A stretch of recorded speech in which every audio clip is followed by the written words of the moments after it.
We're here with Emma Keegan from Panther Swimming. Emma, thanks for joining us. Thank you for having me. So, what's your major at Florida Tech and why did you choose it? Is it something you've always wanted to do? So I am a meteorology major, and I've wanted to do meteorology for the longest time. Ever since I was a kid, one of the first things I ever looked up on the computer was weather maps, hurricane tracks, all that good fun stuff, and it carried with me throughout my teen years and now my adult years, and it was something that I've always been passionate about. I love rain, I love storms, I love hurricanes, I love tornadoes, I love all of it. When it came time for your college career and you were looking at places to go, what was it about Florida Tech that made you want to be here? I think it was the combination of everything. You know, I had the meteorology degree that was offered to me. I had the varsity swimming aspect that was offered to me. I've been a swimmer for 11 years, so I wanted to make sure I was doing that for my college career. I wanted to carry that with me. And just overall the location was great because I just moved to Florida, so it's not too far away from my parents, so they can always come visit whenever they want to see me. How do you plan to use your degree after graduation? So originally I wanted to work with NOAA or SpaceX somewhere in the research department, but I'm leaning more towards going into the broadcasting field. I'd love to work on TV. I'd love to, be on the forecast, like with ABC, AccuWeather even. I'd love to do, and pretty much anything at this point would be great. And for those that don't know, there actually is a National Weather Service location here in Melbourne. Have you had the chance to go by there yet? I have not, but it's been a dream of mine to go there one day, and I'm hoping that sometime in the future, whether I'm here or whether I just come to visit from home, that I'll get to see the National Weather Service in person. Now, I imagine in the meteorology field, things are changing all the time. So in your classes, what are some of the things that you've gotten to work on that you've really enjoyed? Ooh. One of my favorite projects was in a course I took a few semesters back with Dr. Split in the aviation meteorology. We got to do a whole project about clouds. So we got to take pictures of clouds, we got to identify them. We really got into like the nitty-gritty, we got the classifications down, the species of cloud down, how high up they were elevated. We looked at METARs, which are little codings for pilots to let them know if it's, okay to land, if the weather is permissible, just anything. It's pretty much the general basics for pilots and such. So it was really great to see myself doing that kind of stuff. I didn't think I'd start out doing little things like clouds, but now I'm like falling more and more in love with my major every day. It's interesting to have classes that kind of mirror the real world. I mean, I know we've had people, business or medicine is another field, and you're looking at things that are happening in the real world. Obviously, this past year, right before you guys started your season, we had Hurricane Ian come through, and then during the season we had Nicole. How much did that come up during your classes as these things are happening? Oh, it came up a lot. It came up a lot during my studies, even during my general courses. They would always ask if there was any meteorology majors in the room that could explain what's going on.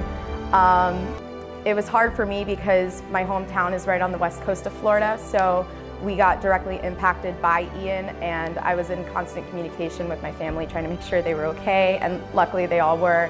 But it was really important for me to stay on top of the weather for the safety of my family, the safety of my roommates and all that. So it was really interesting to see and to survive through a huge, pretty much weather history.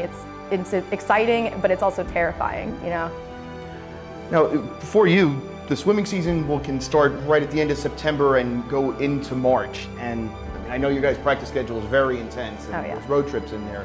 How do you make sure that you stay balanced with your studies and your sport once you're in season? Because that can be a lot.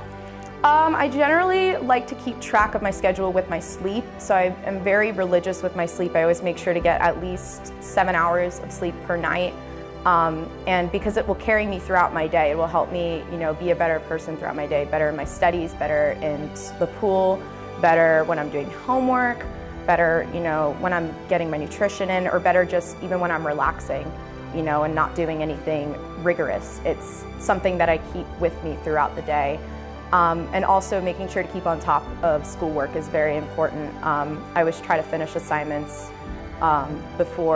obviously before their due date, but I try to get them earlier if I can. If I have that free time, I'll be working to try and finish that work, so I'm not worrying about it later down the line when I'm really tired throughout the week through practices. It's interesting you bring up sleep schedule. We haven't heard that a lot, so that's an interesting angle to see.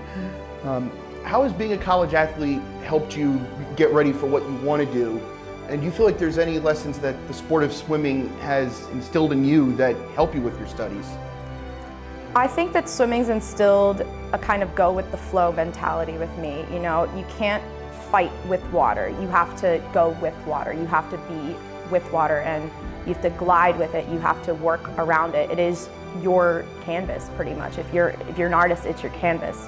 You have to work with it the best you can in order to push you to that goal. So I think that's what's carried me throughout life. You know, I can't just, you know, stay stuck on one thing. I have to go with the flow. I have to allow myself to enjoy the good things in life, and you know, I have to endure some bad things as well, but it's all a part of life's journey, and I think that's what's going to carry me throughout my future and when I get older and be an adult, obviously, that that mentality of being in a state of going with the flow and like allowing things to happen that are just, you know, it's meant to happen this way. What advice would you give an athlete that's coming to Florida Tech that might have an interest in meteorology? Ooh, I would say 3 things. Number 1, make sure you're getting your sleep. Number 2, please keep on top of your coursework. Finish it 2 weeks early, even if you have to. It's worth it. It will be worth it, I promise. And 3, I would say have fun. You know, you gotta live in the moment. You gotta enjoy your time with your teammates, enjoy your time with your coaches, enjoy time even outside of sports, you know, go to social events, go eat out with friends, you know, go to, what's it called, concerts, go to whatever you wanna do whatever you wanna do. This is the time when you can do whatever you wanna do. And looking back at the 2022-23 season, what was your favorite memory? Oh. My favorite memory was definitely at conference this year when our women's relay got the NCAA cut. That was one of the most exciting races of all time. I was on the side with the coaches doing some splits, and I just remember we were all erupting, jumping and screaming. I was crying too, like, even though I wasn't a part of that relay, it was like, these are pretty much like my sisters, and you know, we're all one big family, and to see that success carry through the team, it made me tear up and feel prideful that I was a part of that moment and to be there in person to see that. I think that's a very cool perspective to have that I don't think people hear that often. Emma, thanks for joining us. Thank you for having me.